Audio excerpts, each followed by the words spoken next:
anda Moussa Traoré kɛra ko dictateur parce que parti unique la pourquoi an tɛ Modibo Keyita kɛra ko dictateur ye parce que o fana ye parti tɔ bɛɛ kɛlɛ a ye parti tɔ bɛɛ kɛlɛ k'a to parti kelen ko USLA olu fana ma bɛn Madu Konate ka mɔgɔw a n'ale Modibo Keyita ka mɔgɔw u labanna ka assemblée dissous ka bureau politique dissous mɔgɔ si tɛ yen ni miliciens tɛ donc il fallait faire un coup d'état. Ok, o yɔrɔ faamuyara an bɛ se ka mun de préserver bi depuis démocratie nana fɔ. Foyi tɛ yen démocratie tɛ yen an tɛ se ka foyi préserver a kan ka dilan de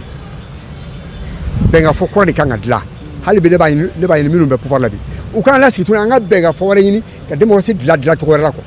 Le patriotisme kabi démocratie kɔni nana a ye patriotisme ban de maliyɛnw bibinama an presselen don an bɛɛ bɛ fɛ ka fɛn un coup ka sɔrɔ an ma taa yɔrɔ jan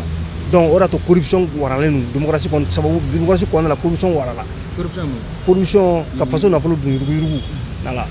ne y'o fɔ jamana autorité ne kɔni b'u fɔ en vrai de pour l'instant ça va dans quel plan sur le plan militaire voilà bamanankan na n bɛ se ka n bɛ jamana ɲɛmɔgɔw fo ka d'a kan u nana jamana sɔrɔ jamana bɛ lahala min na a kun ma nɔgɔn n b'u fo sécurité ko la parce que sécurité yɔrɔ na bi bi in na sécurité n'est pas parfaite a ma kɛ a 100% dɛ halisa fagali bɛ ka kɛ mɔgɔw bɛ ka sa dugu bɛ ka attaquer mais a mana kɛ cogo cogo i bɛ se ka fɔ i bɛ se k'i ban yɔrɔnin ma de mais kunun ka fisa ni bi ka fisa ni kunun ye sur le plan sécuritaire bi ka fisa ni kunun ye an b'a fɔ autorité mɔgɔw ye dɔrɔn u nana mun kama ko Mali kura cɛ Mali kura ta ni maliden kɔrɔ ye dɛ maliden kɔrɔ ye jumɛn Mali jogo kɔrɔ il faut k'an ka jogo kɔrɔ de bila et aussi on dit malidenw filɛ nin ye maliyɛn ka ko ka nɔgɔn kojugu maliyɛn bɛ a ɲɛmɔgɔ de tɔn filɛ n'i ko maliyɛn ka si kɔngɔ la maliyɛn ka yɛlɛ i bɛ ka si kɔngɔ la fɔlɔ n'e sira kɔngɔ la maliyɛn b'a ta a kun quoi mais maliyɛn ɲɛmɔgɔ ko maliyɛn ka si kɔngɔ la e yɛrɛ tɛ ka si kɔngɔ la maliyɛn t'o faamu dɛ donc maintenant min f'u ɲɛna dɔrɔn ko kɛlɛ ka halisa corruption in na n'o ye dunkojugu ye wa dunkojugu in kɛlɛ k'o kɛlɛ yɛrɛ yɛrɛ n'u y'o kɛlɛ sisan nɔ avec la transparence u kana mɔgɔ bɔ mɔgɔ la ni y'an ka mɔgɔ ni t'an ka mɔgɔ ni mɔgɔ min wari dun ka cɛ u k'a lajɔ bɛɛ ka bɔ a kalama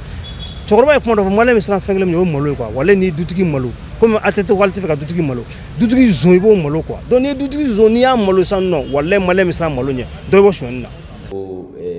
mardi noir ko tarata wele donc o wele bilala bɛɛ lajɛlen ma parce que fanga min tun bɛ yen nɔ n'o ye général Moussa Traoré ala ka hinɛ a la k'a dayɔrɔ suma n'o ka fanga tun bɛ yen nɔ k'o ka fanga tun kɛra binjɛni fanga ye a fanga tun kɛra a tun ye maaw tɔɔrɔ bon fanga tun kɛra yurugu ni ŋanamu fanga ye a fɔra an ye cogoya min na an kɔni an b'an hakilinata de fɔ a la mais an bɛ mun dɔn bi an bɛ fɛn mun kɔnɔ bi transition a nana cogoya min na a n'a bɛ ka dérouler cogoya min na mɔgɔ si tɛ se k'an sɔsɔ o la parce que an bɛɛ lajɛlen wulila ka cɛsiri ni fɛnw ko la bon ni 26 mars ta k'a jateminɛ u b'o de fɔ ekɔlidenw farala ɲɔgɔn kan ani force politiques donc pour que ka se ka bɔ ka mankanba kɛ donc pour que fanga in bɛ se ka taa cogoya min na donc kɔlɔlɔ caman yera a kɔnɔna na parce que ekɔliden caman ni tanyana parce que u bɔra à main nue foyi t'u bolo donc pour faire face à un régime dictatorial donc pour que Moussa Traoré ka fanga bɛ se ka bin cogoya min na donc o fanga binnen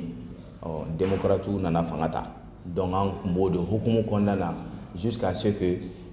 transition maliyɛnw ka wuli tuguni pour une dernière fois pour que k'a fɔ ko effectivement dɔw tun bɛ k'a fɔ caman yɛrɛ ka hakili la ko démocrates don fili kɔnɔ ko parce que ko